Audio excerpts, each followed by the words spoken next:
तर hello friends, कशा आहात तुम्ही सर्व? तर मित्रांनो, आता रात्रीचे वाजले आहेत 10. तर आपण निघालोय पंढरपूरला जाण्यासाठी. तर या ठिकाणी मम्मीचं पण रेडी होऊन तयार आहे. आणि आपल्या सोबत होते आत्या आणि मामा आणि दीक्षा आणि अमोल. तर बघू शकता तुम्ही. तर नयन दादा आणि कीर्ती आत्या आणि मामाला सोडण्यासाठी आले होते.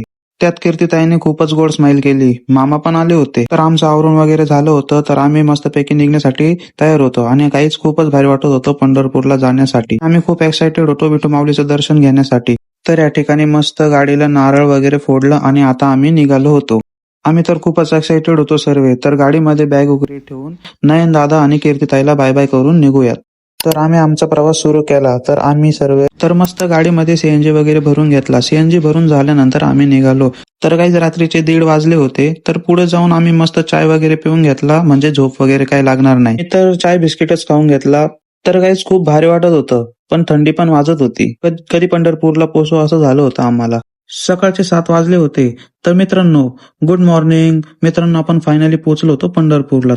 तर गाईज आम्ही सर्व निघालो फ्रेश वगैरे होण्यासाठी. बॅग खूप जड होती म्हणून मी आणि माझ्या भावाने दोघांनी मिळून उचलून घेतली. इकडे खूप फ्रेश आणि भारी वाईब्स येत होती. तर आम्ही आंघोळ वगैरे करून फ्रेश होऊन निघालो दर्शन घेण्यासाठी.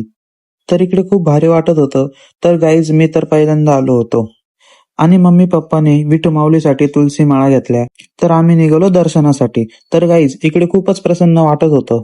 तर मित्रांनो, आमचे दर्शन खूप छान झाले. तिथली व्यवस्था खूप छान होती. सर्व लाईनशीर होतं आणि छान वाटत होतं. पण मध्ये फोन अलाव नव्हता तो व्हिडिओसाठी. मग आम्ही फोन सेफ लॉकर मध्ये ठेवला होता. तर तिथे मूर्ती पण एवढी छान छान होती. तर आम्ही तर तिथून माऊलीची मूर्ती पण घेतली. तर गाईज आम्ही जेवण वगैरे केलं आणि प्रवास सुरू केला आणि निघालो कोल्हापूरच्या महालक्ष्मी देवीला. आणि तुम्हाला सुद्धा ब्लॉग बघायला मजा आली असेल. तर कसा वाटला आजचा ब्लॉग? आवडला असेल तर नक्की कमेंट करून सांगा. भेटूया उद्याच्या ब्लॉग मध्ये. तोपर्यंत bye bye, love you and take care.